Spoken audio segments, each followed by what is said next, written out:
Well, we speak a little bit about a pitching experience that we have each had, like a formal one, because when people say to me pitching, all I think about is Dragon's Den. And I think that's most people's point of reference. And we've all got, like I've got a situation where I had a pitch that I had to do like that. I just finished art school and I'd had a lot of interest in my work and I wanted to set up a studio, but I had no money, no funding. And the Scottish Arts Council at the time were giving out funding grants. And I applied and got asked to come down for an interview. And it was the first time I'd ever done anything like this, much the same as you. I'd have been 20 by then. So my mum drove me down from Aberdeen to Edinburgh to do this pitch, but I didn't really know it was a pitch then. I just thought it was an interview.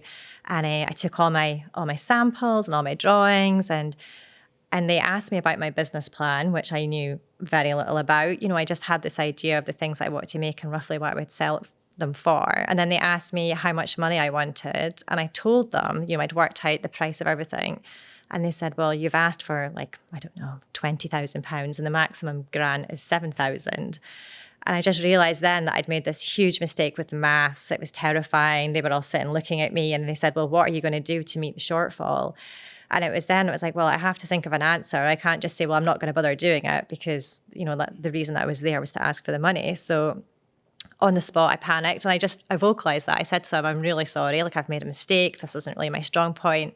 And I think for me, being honest has always helped me in a situation like that. I mean, some people would be quite blasé and, game face it up and, pretend that was all part of the thing. But for me, I've always found that being honest and being quite vulnerable sometimes helps, and just being transparent. And then I spoke them through it. I was like, well, I guess I could do this. There's these other places that I could apply for.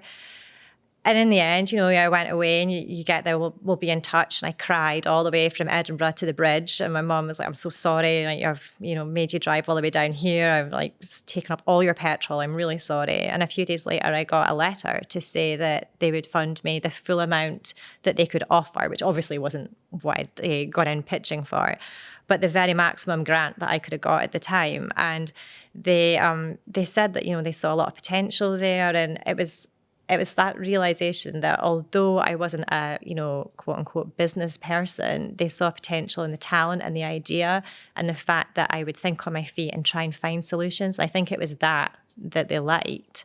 But yeah, very traumatic experience for my first proper pitch.